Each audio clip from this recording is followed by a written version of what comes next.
Hello students, welcome to today's YouTube session. तो आज की क्लास में हम लोग करने वाले हैं चैप्टर इलेक्ट्रोकेमिस्ट्री के PYQs ऑफ सेशन 2024। तो चलिए स्टार्ट करते हैं।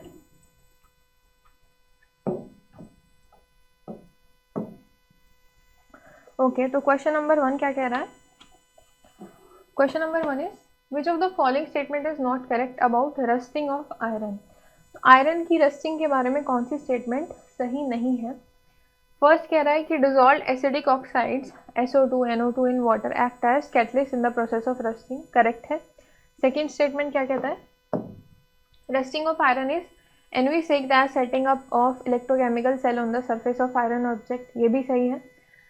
when pH lies above 9 or 10 rusting of iron does not take place, सही है। फोर्थ क्या कह रहा है? Coating of iron surface by tin prevents rusting even if the tin coating is piling of. तो जो फोर्थ स्टेटमेंट है वो क्या है? गलत है। तो इसका करेक्ट ऑप्शन यही हो जाएगा। समझते हैं कैसे।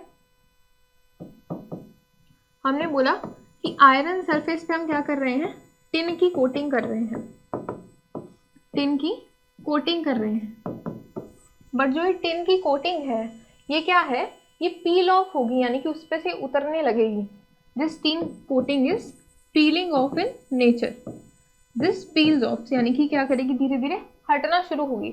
अब आयरन के ऊपर से जो हमने कोट लगाया है टिन का, अभी हटने लगेगा।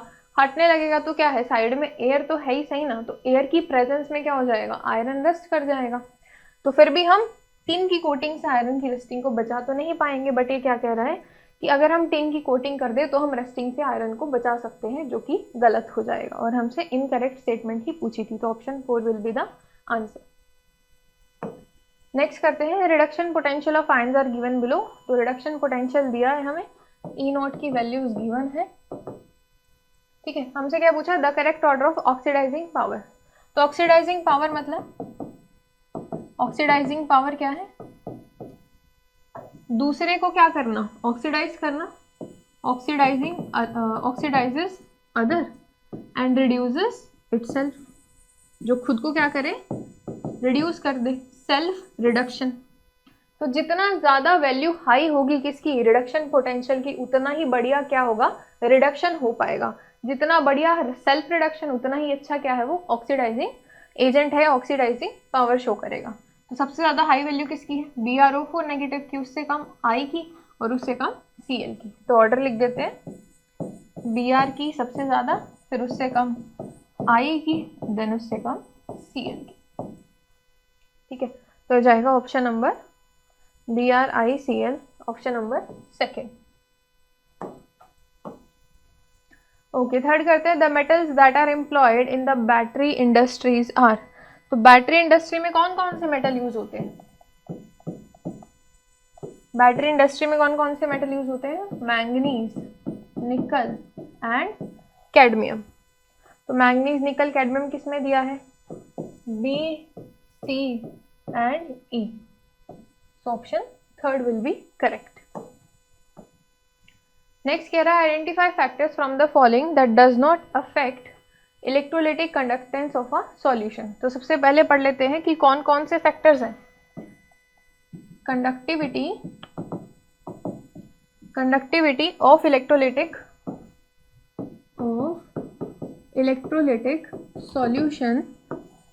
सॉल्यूशन डिपेंड्स ऑन, कौन कौन से फैक्टर्स पर डिपेंड करती है? कंडक्टिविटी कौन कौन से फैक्टर्स पर डिपेंड करती है? नेचर ऑफ इलेक्ट्रोलाइट पर डिपेंड करती है, नेचर ऑफ इलेक्ट्रोलाइट पर डिपेंड करती है। ठीक है, साइज ऑफ आयंस पे डिपेंड करती है, साइज ऑफ आयंस पे डिपेंड करती है, और उनकी सॉल्वेशन पे भी डिपेंड करती है। नेचर ऑफ सॉल्वेंट एंड उसकी विस्कोसिटी पे डिपेंड करती है, नेचर ऑफ सॉल्वेंट एंड उसकी विस्कोसिटी पे भी डिपेंड करती है। ठीक है, और क्या क्या फैक्टर्स होते हैं? कंसंट्रेशन पे डिपेंड करती है कि जो हमारा इलेक्ट्रोलाइट है वो कितना कंसंट्रेटेड है, कंसंट्रेशन ऑफ इलेक्ट्रोलाइट पर। ओके, एंड देन टेम्परेचर पर डिपेंड करती है। तो हमें क्या क्या ऑप्शन दिए हैं? नेचर ऑफ सॉल्वेंट यूज्ड, तो नेचर ऑफ सॉल्वेंट पे तो डिपेंड कर रही है, ये तो सही है। कंसंट्रेशन ऑफ इलेक्ट्रोलाइट, इलेक्ट्रोलाइट की कंसंट्रेशन पर भी डिपेंड कर रही है, ये भी सही है। Nature of electrolyte added, nature of electrolyte पर भी डिपेंड कर रही है, कौन सा डाला है हमने। नेक्स्ट क्या कह रहा है, नेचर ऑफ इलेक्ट्रोड यूज, तो इलेक्ट्रोड का तो यहाँ पर कहीं भी जिक्र हुआ ही नहीं, यानी कि ये पॉइंट क्या है, इनकरेक्ट है। यानी कि इस पर डिपेंड नहीं करेगी, इलेक्ट्रोड पर डिपेंड नहीं करेगी, बाकी सभी फैक्टर्स पर डिपेंड करती है। तो ऑप्शन नंबर 4 हो जाएगा, answer will be option number 4। तो क्वेश्चन नंबर 5 क्या कह रहा है, what pressure of H2 hydrogen would be required to make EMF of hydrogen electrode 0 in pure water. तो प्योर वाटर की बात कही गई और हमसे क्या पूछा गया, प्रेशर। तो सबसे पहले तो हाइड्रोजन की रिएक्शन लिख लेते हैं, H+2 इलेक्ट्रॉन्स किस में कन्वर्ट हो जाएगा, कन्वर्ट हो जाएगा H2 में, ठीक है। अब लिखते हैं इसके लिए EMF, E is equals to E0 minus 0.059 upon N log, ऊपर लिखते हैं हम प्रोडक्ट बाय रिएक्टेंट। तो प्रोडक्ट कौन है, प्रोडक्ट है H2, बाय रिएक्टेंट कौन है, H+ है, ठीक है। तो ऊपर नीचे है H+ का स्टोइचोमेट्रिक ऑप्शन कितना है, 2, तो इसकी पावर लिख देते हैं 2। ओके, तो हमसे पूछा क्या गया है, हमसे पूछा गया है प्रेशर पूछा गया है, तो प्रेशर निकाल लेते हैं। ये हो जाएगा 0, ये भी 0 क्योंकि बोला गया है कि 0 होना चाहिए, माइनस 0.059, एन की वैल्यू क्या है 2, 2 इलेक्ट्रॉन्स का चेंज है, log PH2 upon H+। Okay, H+ की कंसंट्रेशन कितनी होगी, क्योंकि बात की गई है किसकी, प्योर वाटर की। तो प्योर वाटर के अंदर H+ और OH- की कंसंट्रेशन कितनी होती है, 10⁻⁻7। तो यहाँ पे H+ की जगह हम क्या लिख दें, H+ की जगह क्या लिख सकते हैं, 10⁻⁻7 लिख सकते हैं। 10⁻⁻7 और स्क्वायर था तो उसका स्क्वायर कर देंगे, ठीक है। इधर ले जाते हैं इसको, ये आ जाएगा अपने पास लॉग PH2 अपॉन 10⁻⁻7 का स्क्वायर इज इक्वल्स टू 0। तो यहाँ से प्रेशर आ जाएगा हाइड्रोजन के लिए कितना, 10⁻⁻14, जो कि किस में गिवन है, ऑप्शन नंबर 1 में गिवन है। Next is one of the commonly used electrode is calomel electrode, under which of the following categories calomel electrode comes, ठीक है। तो कैलोमल इलेक्ट्रोड किस कैटेगरी में आता है, जो मेटल होता है वो इनसॉल्युबल होता है, metal insoluble, salt anion electrodes. तो फर्स्ट ऑप्शन बिल्कुल हमें करेक्ट दिया हुआ है, first option is correct. Next question number 7 करते हैं। Fuel cell using hydrogen and oxygen as fuel has been used in spaceship, has as efficiency of 40% to produce electricity, uses aluminum as catalyst, is eco-friendly, is actually a type of galvanic cell। तो देखते हैं कौन कौन सी statement इसमें से correct है, हमें correct बतानी है कि सारी में से कौन कौन सी स्टेटमेंट्स करेक्ट है। तो पहली बात तो फर्स्ट स्टेटमेंट सही है, किस में यूज होता है, स्पेसशिप में यूज होता है, एफिशिएंसी इतनी है, ये बात गलत है। सेकंड क्या कह रहा है, use is aluminium as a catalyst, ये भी सही नहीं है। डी करेक्ट है कि इको फ्रेंडली होता है, बिल्कुल सही बात है। Is actually a type of galvanic cell, ये भी सही है। तो A D and E, A D and E 3 statements correct है, जो कि किसमें गिवन है, ऑप्शन नंबर 4 में। Next is molar ionic conductivities of divalent cation and anion are,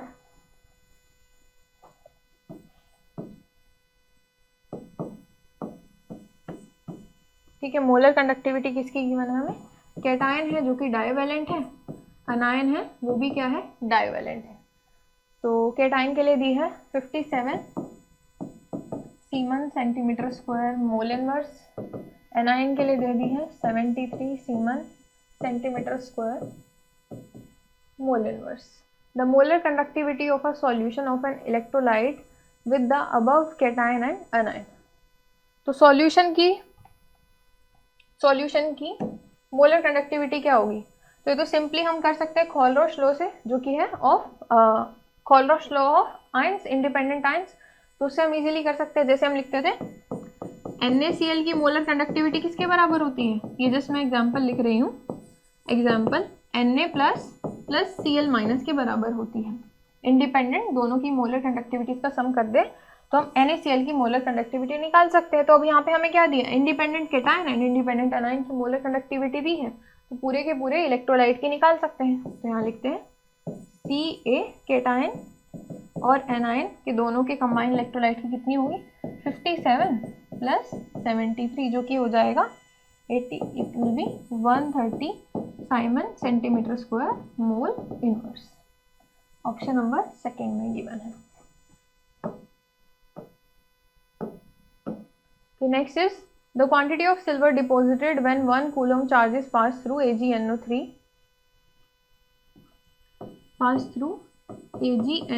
solution। तो हमें बताना है आगे, ठीक है। तो क्या क्या गिवन है, when 1 coulomb, तो चार्ज हमें दिया है 1 coulomb, ठीक है, इस पास थ्रू AgNO3 सॉल्यूशन। तो यहाँ पे लिखते हैं W is equals to ZQ, ठीक है, Q is equals to W by Z आ जाएगा। और हमको क्या बताना है, हमको बतानी है Z की W की वैल्यू, यानी कि कितना मास उस पर डिपॉजिटेड होगा, ठीक है, कितना मास उस पर डिपॉजिटेड होगा। तो अगर Q हमारे चार्ज की वैल्यू कितनी है 1 और Z भी क्या हो जाए 1 हो जाए, Z क्या होता है इलेक्ट्रोकेमिकल इक्विवेलेंट, इलेक्ट्रोकेमिकल इक्विवेलेंट। अगर Z को हम क्या रख दें 1 रख दें, Z 1 हो जाएगा तो W और Q क्या हो जाएंगे इक्वल हो जाएंगे। तो इसका आंसर क्या हो जाएगा 4th 1 electrochemical equivalent of silver के बराबर। तो W क्या आ जाएगा, अगर Q और Z दोनों को हम 1 1 रख दें तो W क्या आ जाएगा 1, यानी कि 1 इलेक्ट्रोकेमिकल इक्विवेलेंट के बराबर हो जाएगा 1 Z, ठीक है। नेक्स्ट इज सेल दिया है हमको इलेक्ट्रोकेमिकल सेल, जिसमें M2 प्लस से M का हमें इलेक्ट्रोड पोटेंशियल दिया है, X से X2 माइनस का इलेक्ट्रोड पोटेंशियल दिया है।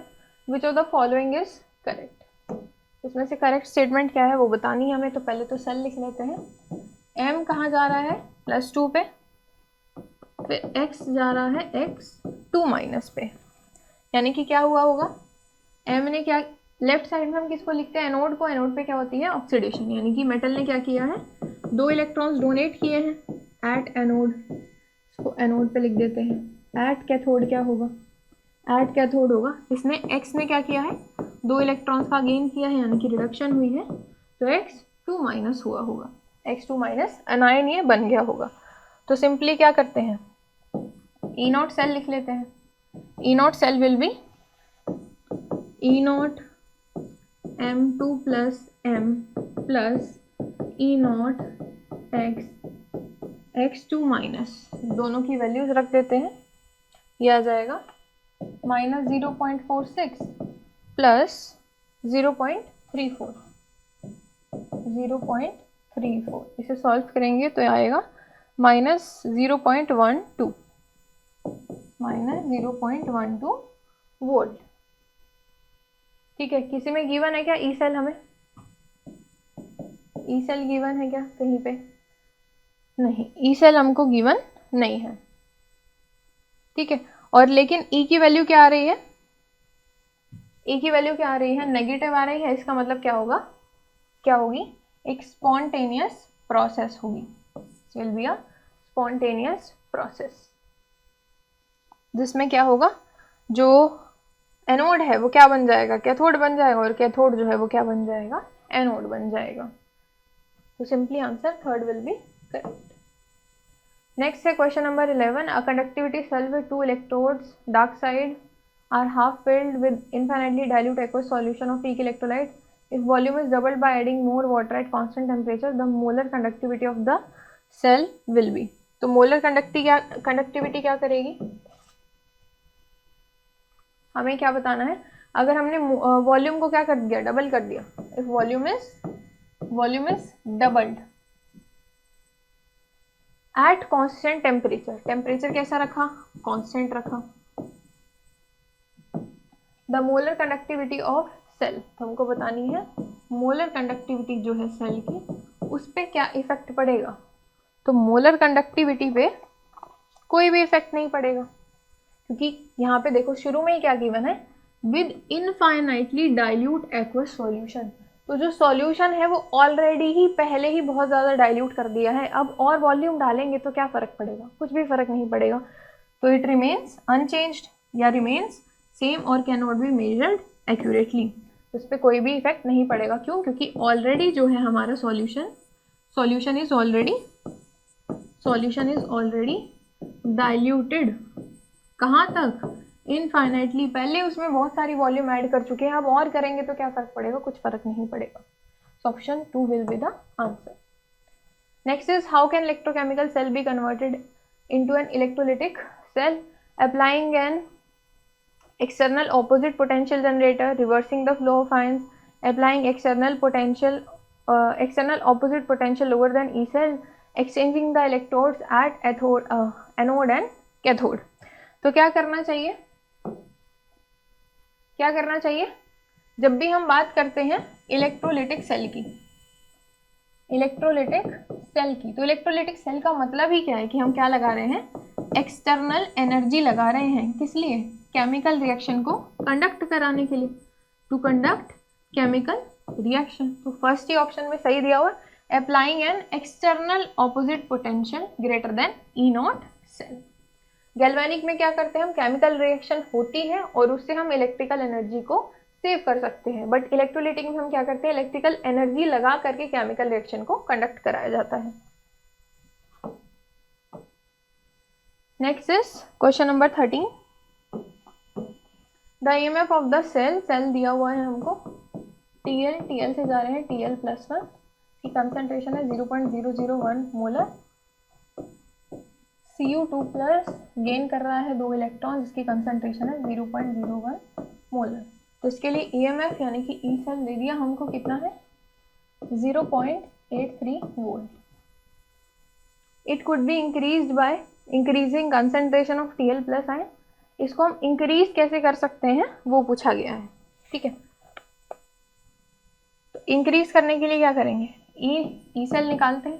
ई सेल इज इक्वल्स टू, पहले तो देखते हैं कि डिपेंडेंसी किस पे है, उसके बाद चेक करते हैं। E cell is equals to E naught cell minus 0.059 by 2 electrons का एक्सचेंज होगा, लॉग प्रोडक्ट साइड में कौन आ जाएगा, Tl plus square and copper 2 plus की पावर 1, ठीक है। या फिर यहाँ रिएक्शन लिख लेते हैं, फाइनल रिएक्शन जो बनेगी दोनों की, 2Tl। Tl कहाँ जा रहा है, Tl जा रहा है सॉलिड से किसमें, आयंस में, और हमको कितने चाहिए, 2 आयंस चाहिए, क्योंकि एक ही इलेक्ट्रॉन लॉस कर रहा है, बट कॉपर को क्या चाहिए, कॉपर को 2 इलेक्ट्रॉन्स का गेन करना है, तभी कॉपर किस में कन्वर्ट हो पाएगा, कॉपर सॉलिड में कन्वर्ट हो पाएगा। तो टोटल क्या हुआ, 2 इलेक्ट्रॉन्स का एक्सचेंज हुआ, हेंस हमने वैल्यू क्या लिख दी, हमने लिख दी वैल्यू 2, ठीक है। अब ई नॉट सेल कितना है, ई naught cell is 0.83, sorry E cell 0.83 है, ई naught cell minus 0.059 by 2 log, ये आ जाएगी Tl की कंसंट्रेशन कितनी है 0.001 का स्क्वायर, कॉपर की कंसंट्रेशन कितनी है 0.01, ठीक है। इसे सॉल्व करते हैं तो यहाँ से निकल जाएगा अपना ई नॉट सेल,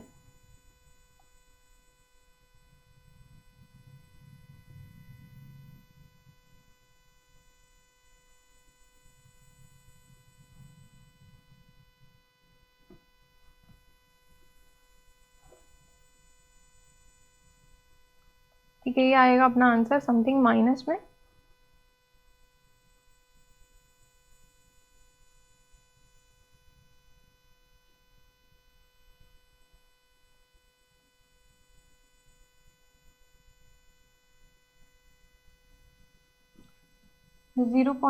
इसको उधर ऐड कर देते हैं, 0.83 प्लस 0.0295, उधर लॉग को सॉल्व करके आएगा,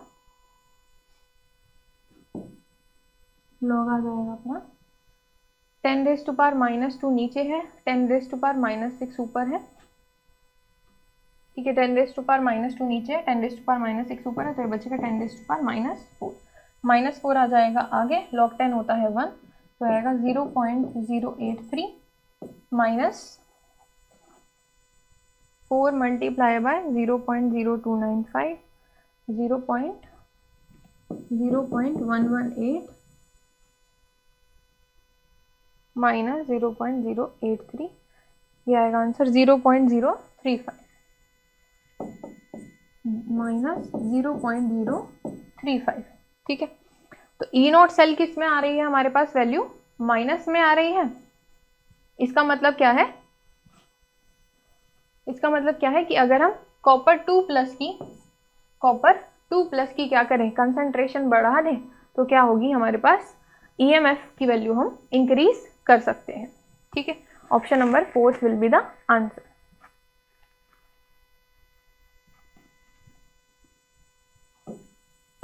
ओके, नेक्स्ट क्वेश्चन करते हैं। Next is the reaction H2 plus AgCl converts to H plus occurs in which of the following galvanic cell। तो ये रिएक्शन कौन से गैल्वेनिक सेल में होगी। तो पहली बात तो H2 किस पर आता है, H2 किस पर आता है, H2 किसके साथ होता है, प्लेटिनम इलेक्ट्रोड्स के साथ होता है, तो सब में ही प्लेटिनम दिया है, इसमें Ag दे दिया। H2 की क्या हो रही है, ऑक्सीडेशन हो रही है, 0 से कहाँ जा रहा है, 1 में जा रहा है, यानी कि ऑक्सीडेशन हो रही है। ऑक्सीडेशन कहाँ पर होगी, एनोड पर होगी। ऑक्सीडेशन हो रही है किसकी, H की, H2 की, किसमें, H प्लस में कन्वर्ट हो रहा है, तो ऑक्सीडेशन कहाँ होती है, एनोड पर होती है, और एनोड को हम कहाँ लिखते हैं, लेफ्ट हैंड साइड पर लिखते हैं। तो फोर्थ तो बिल्कुल भी नहीं हो सकता, पहले तीनों में से कोई एक होगा। ठीक है, फिर दूसरी बात है रिडक्शन। रिडक्शन कहाँ होती है, रिडक्शन होती है कैथोड पर, जिसको हम कहाँ लिखते हैं, राइट हैंड साइड में लिखते हैं। और रिडक्शन किसकी हो रही है, रिडक्शन हो रही है AgCl में। AgCl में Ag किस पर है, +1 पर है, और ये 1 इलेक्ट्रॉन गेन करके कहाँ जा रहा है, ये जा रहा है Ag0 पर जा रहा है, तो AgCl की क्या हो रही है, रिडक्शन हो रही है। तो सेकेंड ऑप्शन भी गलत है, और फर्स्ट और थर्ड में से कौन सा करेक्ट हो जाएगा, option number 3 will be the correct option. ठीक है, नेक्स्ट दिया है हमें ग्राफ, और ग्राफ में पूछा है कि ए और बी कौन कौन है, ए स्ट्रॉन्ग है या वीक है, बी स्ट्रॉन्ग है या वीक है। तो यही सेम ग्राफ हमको एनसीईआरटी में गिवन है, जिसमें हमें क्या पता चलता है कि जब हम कंसंट्रेशन के अंडर रूट का ग्राफ प्लॉट करते हैं, किसके रिस्पेक्ट में, मोलर कंडक्टिविटी के रिस्पेक्ट में, तो जो हमारे पास स्ट्रॉन्ग इलेक्ट्रोलाइट्स होते हैं उनके लिए हमारे पास स्लोप कैसी आती है, नेगेटिवली डिक्रीजिंग स्लोप आती है, किसके लिए, स्ट्रॉन्ग इलेक्ट्रोलाइट्स के लिए। और वीक के लिए क्या आती है, ये रेक्टेंगुलर पैराबोला की शेप में वीक इलेक्ट्रोलाइट्स के लिए आती है। तो ए से रिप्रेजेंट किया गया है पैराबोला को, तो वीक कौन हो जाएगा, ए हो जाएगा, और स्ट्रॉन्ग से रिप्रेजेंट किया गया है डिक्रीजिंग स्लोप को, तो बी हो जाएगा स्ट्रॉन्ग। तो ए वीक है और बी स्ट्रॉन्ग है, a week and B is strong. Next पूछा गया है match the list, list match करनी है, और अलग अलग हमको सेल्स दिए हुए हैं, उन सेल्स को करेक्टली मैच करना है कि किसके साथ मैच कर रहे हैं। ठीक है, तो लेलांचे सेल में क्या होता है, लेलांचे सेल में क्या होता है, रिएक्शन एट एनोड, जिसमें जिंक इंक्लूडेड होता है लेलांचेस सेल में। नेक्स्ट है nickel cadmium cell. Nickel cadmium cell क्या होते हैं, रिचार्जेबल होते हैं। दो टाइप की बैटरीज हम पढ़ते हैं, एक जो डेड हो जाती है और एक जिनको हम रिचार्ज कर सकते हैं। तो निकल कैडमियम सेल किसका टाइप है, रिचार्जेबल सेल का टाइप है। Next is fuel cell. तो फ्यूल सेल कौन होता है, fuel cell which converts energy of combustion into electrical energy. और D mercury cell does not involve any ion in solution and is used in hearing aids. तो ए का हो जाएगा fourth, B का हो जाएगा थर्ड, सी का हो जाएगा नंबर 1 एंड डी का हो जाएगा नंबर 2। ठीक है, ए 4, बी 3, सी 1, डी 2।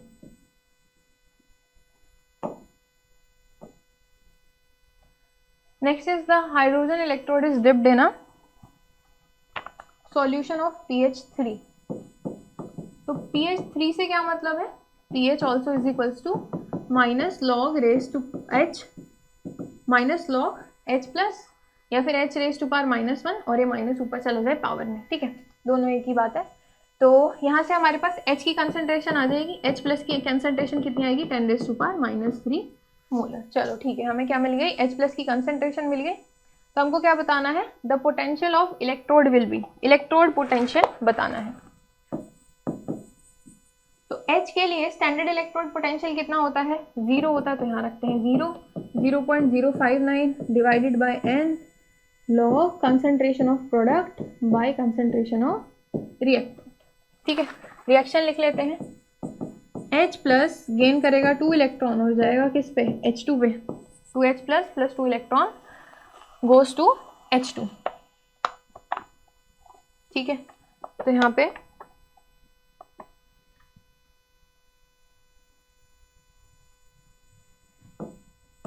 अपनी इक्वेशन लगाते हैं, गिवन वैल्यूज रखते हैं। E cell is equals to 0 into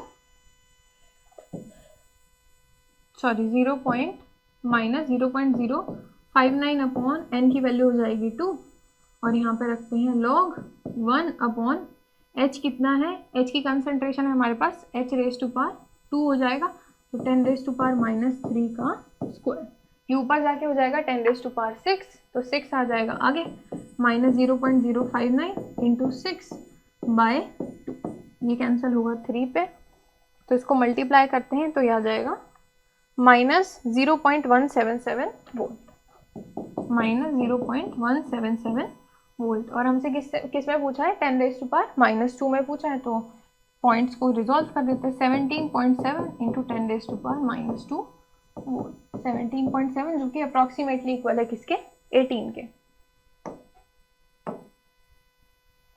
Okay, next is the mass of zinc produced by the electrolysis of zinc sulfate solution with a steady current। तो current की value दी है, यानी कि I दिया है कितना, 0.015 एम्पेयर फॉर 15 मिनट्स, टाइम दे दिया, time is equals to 15 minutes, इसको कन्वर्ट कर लेंगे सेकेंड में, 15 इंटू 60, ये आ जाएगा अपने पास 900 seconds, this will be 900 seconds.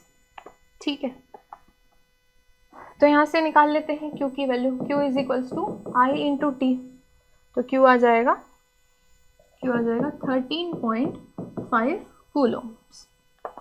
ठीक है, ओके, हमसे क्या पूछा है, मास पूछा है, mass of the zinc, but हमको Z की वैल्यू, Z यानी कि इलेक्ट्रोकेमिकल इक्विवेलेंट की वैल्यू नहीं दी, अगर दी होती तो हम सीधा सीधा फर्स्ट लॉ लगाते W is equals to ZIT, तो जब Z की वैल्यू नहीं दी होती तो फिर हम क्या करते हैं, कूलोम्स को कंपेयर कर लेते हैं, तो कंपेयर कर लेते हैं यहाँ पे mass of zinc produced by electrolysis of zinc. ठीक है, तो जिंक की रिएक्शन लिख लेते हैं, जिंक ने कितने इलेक्ट्रॉन्स यूज किए हैं, Zn2 plus 2 electron converts to zinc. ठीक है, तो यहाँ पे हम बोले कि 2F यानी कि 2 फैराडे लग रहा है किसके लिए, 1 मोल जिंक को कन्वर्ट करने के लिए, और 2F को अगर हम खोले तो इसको हम लिख सकते हैं 2 इंटू 96500 कूलोम चार्ज लग रहा है किसके लिए, 1 मोल को कन्वर्ट करने के लिए, या फिर मैं बोलूँ 1 कूलोम चार्ज के लिए कितना लगेगा, 1/2 इंटू 96500, बट हमारे पास चार्ज कितना है, हमारे पास तो चार्ज कितना है 13.5 कूलोम, 13.5 के लिए कितना होगा, 13.5 इधर मल्टीप्लाई हुआ है तो उधर भी मल्टीप्लाई कर देंगे, 13.5 बाई 2 इंटू 96500 मोल्स, तो इसको सॉल्व करके अपने पास मोल्स आ जाएंगे।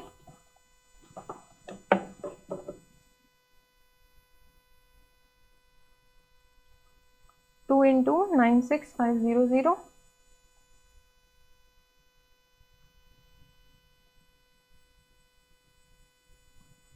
क्या आ जाएगा 0 पॉइंट, या फिर हम लिख दे 6.9 into 10 raise to power -5 number of moles आ जाएंगे। और मोल से मास निकालना तो काफ़ी इजी है, n is equals to given mass upon molecular mass, n पता है, मॉलिक्यूलर मास क्वेश्चन में गिवन है तो क्या निकल जाएगा, गिवन मास निकल जाएगा, given mass is equals to number of moles into molecular mass, इसको मल्टीप्लाई करके सॉल्व करते हैं तो गिवन मास आ जाएगा अपने पास 46 into 10 raise to power -4 grams.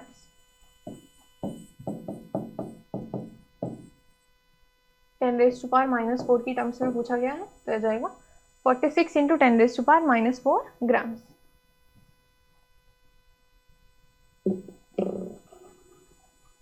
ठीक है, अगला क्वेश्चन करते हैं।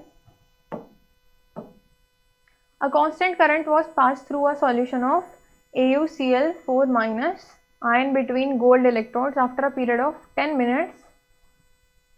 तो टाइम दे दिया हमको, टाइम इज 10 मिनट्स, इसको कन्वर्ट कर लेते हैं सेकेंड में, 600 second. After period of 10 minutes the increase in mass of cathode was 1.314 gram. The total charge passed through the solution. हमको क्या बताना है? चार्ज बताना है, वो भी किसमें? फैराडे में।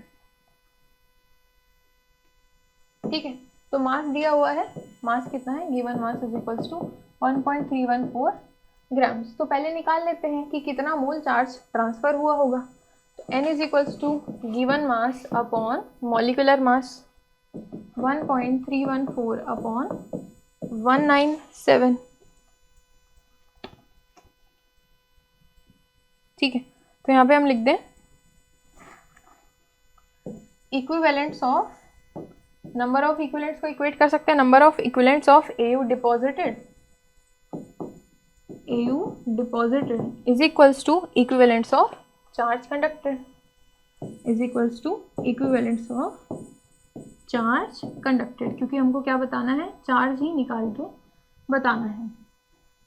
तो पहले तो हम देख लें कि n फैक्टर कितना है यहाँ पर, AuCl4 माइनस, तो ये कहाँ जा रहा है? गोल्ड में, यानी कि AU में जा रहा है। AU पे तो चार्ज 0 होगा, यहाँ पे कितना चार्ज होगा? -1 -4, तो AU पे कितना चार्ज होगा? +3 होगा, यानी कि n क्या हो गया? n will be 3। तो नंबर ऑफ मोल्स तो थे, इक्विवेलेंट्स को किस में ओपन कर सकते हैं हम? n factor multiplied by number of moles. तो n फैक्टर आ गया, यानी कि 3 electrons multiplied by number of moles is equals to charge. को सॉल्व करेंगे, चार्ज आ जाएगा, charge will be 2 × 10⁻⁻² faraday, 2 × 10⁻⁻² Faraday's.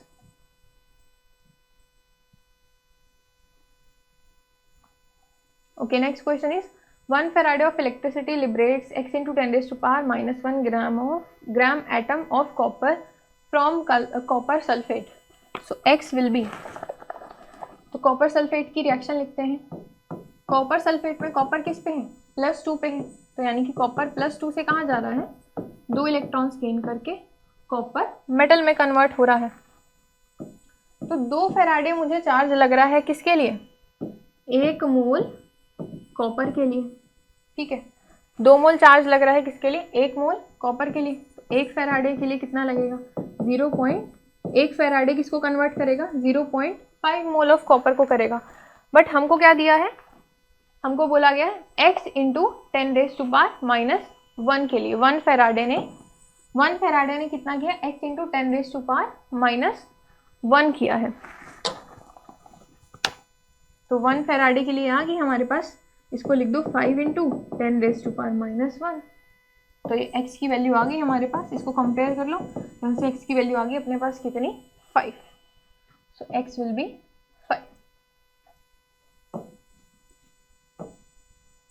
Next is the values of conductivity of some materials at 298 in siemens metre inverse are number of conductors among the material is. तो इसमें से कौन कौन conductor होगा वो हमको बताना है। ठीक है, तो पहले तो वैल्यूज लिख लेते हैं। 2.1 × 10⁻3, 1.0 × 10⁻⁻16, 1.2 × 10, 3.91, 1.51 × 10⁻², 1 × 10⁻⁷, 1.0 × 10⁻3। तो ये वैल्यूज क्या क्या बता रही है? सबसे पहली वैल्यू किसकी है? सोडियम की है। सोडियम क्या होता है? कंडक्टर होता है। ठीक है, उसके बाद थर्ड वैल्यू किसकी है? ग्रेफाइट की है। ग्रेफाइट जो कि नॉन मेटल्स में एक्सेप्शन है बट कंडक्टर होता है। ठीक है, उसके बाद फोर्थ वैल्यू किसकी है? ये होती है 0.1 मोलर HCl की, जो कि अगेन स्ट्रॉन्ग इलेक्ट्रोलाइट होता है और क्या होता है? कंडक्टर होता है। देन लास्ट हमारे पास वैल्यूज आ गई किसकी, आयरन की।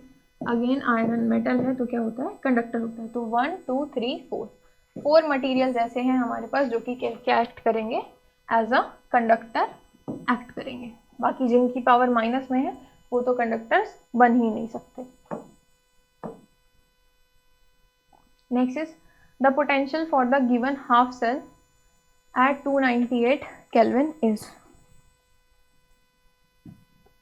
ठीक है, किसकी बात की गई है, हाइड्रोजन की बात की गई है। तो हाइड्रोजन के लिए ई नॉट क्या होता है, ई नॉट 0 होता है हाइड्रोजन के लिए। ठीक है, रिएक्शन है 2H प्लस प्लस 2 इलेक्ट्रॉन कहाँ जा रहे हैं, H2 में जा रहे हैं। ओके, H प्लस की कंसेंट्रेशन दी है हमें, H प्लस आइंस की कंसेंट्रेशन कितनी है, 1 मोलर है। प्रेशर कितना है, 2 atm है। तो ठीक है, इक्वेशन लगाते हैं, E cell is equals to E naught cell minus 0.059 upon n log product upon reactant. Product कौन है, H2 है तो इसका प्रेशर लिख देंगे, रिएक्टेंट कौन है, H प्लस है तो इसकी कंसेंट्रेशन लिख देंगे। सो ई cell is equals to E naught cell तो 0 ही है, माइनस 0.059, इलेक्ट्रॉन्स का चेंज कितना है, 2 है, लॉग PH2 इज 2 atm और H प्लस की स्टोइचियोमेट्रिक कोएफिशिएंट 2 है तो 1 की पावर लिख देते हैं 2। इसको सॉल्व करेंगे तो आ जाएगा अपने पास ई सेल 0.9 इंटू 10⁻⁻² वोल्ट, जिसको हम अप्रॉक्सीमेटली किसके इक्वल लिख सकते हैं, which is approximately equal to 1 into 10⁻⁻² volt. ठीक है, ये माइनस में आ जाएगा, माइनस है आगे तो ये भी माइनस में आ जाएगा। ठीक है, नेक्स्ट क्वेश्चन करते हैं। Next question is consider the following redox reaction, the standard reduction potentials are given below if the equilibrium constant of the above reaction। तो above reaction के लिए क्या दिया हमें, k की वैल्यू दे दी है, then the value of x। तो k किसकी टर्म्स में दिया है, x की टर्म्स में दिया है। तो अगर हम k की वैल्यू निकाल लें तो हमको क्या पता, दोनों को कंपेयर कर देंगे, कंपेयर करने से क्या निकल जाएगा, x निकल जाएगा। तो चलिए फिर स्टार्ट करते हैं। तो दो हमें क्या दिए हैं, रिडक्शन पोटेंशियल्स दिए हैं और ऊपर वाली रिएक्शन के लिए। तो सबसे पहले तो ई नॉट सेल निकाल लेते हैं। ई naught cell will be equal to,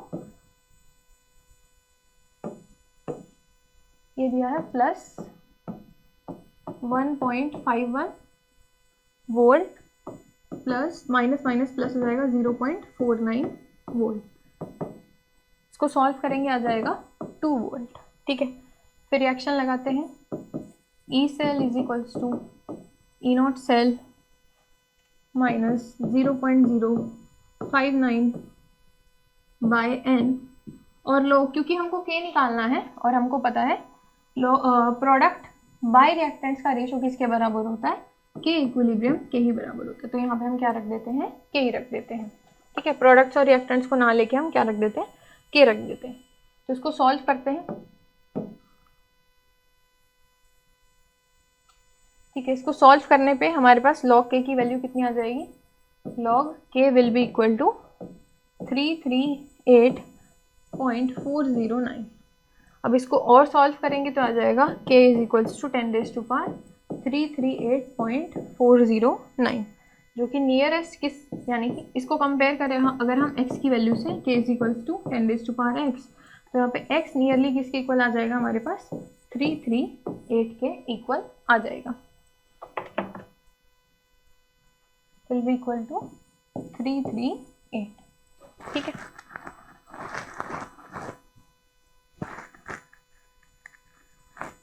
next is the amount of electricity in coulomb required for the oxidation of 1 mole of H2O to O2। तो 1 मोल H2O कहाँ जा रहा है, ये कन्वर्ट हो रहा है O2 में। तो O यहाँ पर किस में था, -2 में था, यहाँ पर चला गया 0 में, यानी कि एक ऑक्सीजन ने क्या किया, 2 इलेक्ट्रॉन्स का लॉस किया, बट टोटल कितने हैं, 2 हैं, यानी कि टोटल 4 इलेक्ट्रॉन्स का लॉस हुआ होगा।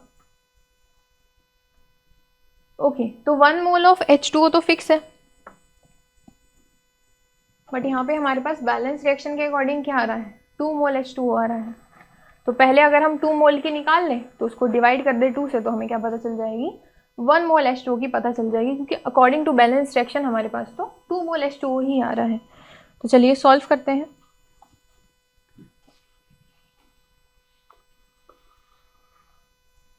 ठीक है, तो 2 मोल H2O के लिए हमारे पास चार्ज कितना होगा, ये होगा 2F, या फिर हम लिख दें 2 × 96500 कूलम्स। और हमसे किसके लिए पूछा गया है, हमसे पूछा गया है, इसको ऐसे करते हैं, क्या कहते हैं, 4 मोल्स इलेक्ट्रॉन्स के लिए, 4 मोल इलेक्ट्रॉन के लिए हमारे पास चार्ज कितना होगा, 4 मोल इलेक्ट्रॉन के लिए हमारे पास चार्ज होगा 4F। और 4 मोल इलेक्ट्रॉन कब फर्निश हो रहे हैं, जब हम 2 मोल H2O को रिएक्ट करा रहे हैं। बट अगर हम 1 मोल H2O को रिएक्ट कराएं तो हमारे पास 2 इलेक्ट्रॉन्स आ जाएंगे। हाफ से डिवाइड, पूरी रिएक्शन को 2 से डिवाइड कर दें तो 1 मोल H2O के लिए हमारे पास 2 इलेक्ट्रॉन आ जाएंगे। तो हम 2 मोल इलेक्ट्रॉन की ही बात कर लें तो 2 मोल इलेक्ट्रॉन के लिए हमारे पास चार्ज कितना लगेगा, 2F लगेगा। 2F का मतलब 2 × 96500 कूलम। इसको सॉल्व करेंगे तो आ जाएगा 1.93 × 10⁵ कूलम, जो कि अप्रॉक्सीमेटली किसके इक्वल है, 2 × 10⁵ कूलम के इक्वल है। तो आंसर आ जाएगा 2 × 10⁵ कूलम। ठीक है, नेक्स्ट क्वेश्चन करते हैं। नेक्स्ट इज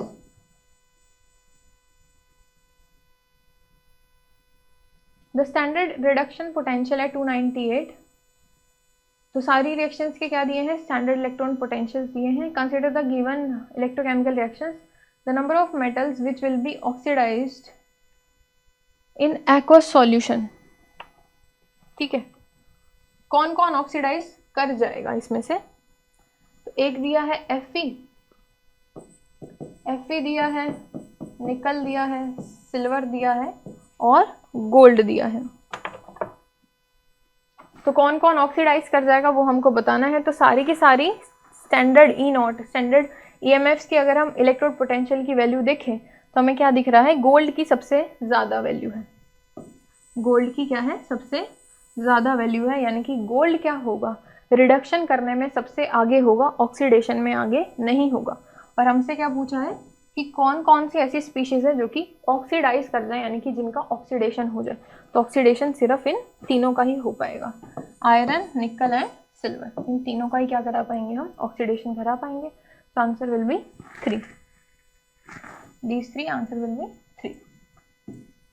ठीक है, इजी क्वेश्चन था। ओके, तो अगर आप चाहते हैं कि आपकी जो JEE मेन की प्रिपरेशन चल रही है वो बूस्ट हो जाए, आपका रैंक इंप्रूव हो, तो आप करियर पॉइंट की जो बुक है रैंकर्स पैकेज से परचेज कर सकते हैं, जिसके अंदर आपको मिलेंगे 3000+ क्वेश्चन, जो कि आपकी प्रैक्टिस करने में काफ़ी ज़्यादा हेल्प करेंगे और आपके रैंक को इम्प्रूव कर सकते हैं। नेक्स्ट इज जो PYQ सीरीज़ हम यहाँ पर करा रहे हैं वो सारी की सारी अवेलेबल है एक ही बुक में, एक ही जगह, सारे क्वेश्चंस विद डिटेल्ड सॉल्यूशन। तो आप वो बुक भी परचेज कर सकते हैं। दोनों के लिए लिंक गिवन है आपको डिस्क्रिप्शन बॉक्स में, तो वहाँ जाके आप क्लिक कीजिए and you can purchase it. Hope you like the video. ऐसे ही बने रहिए हर सेशन में हमारे साथ। Thank you so much for joining. Have a nice day, bye bye.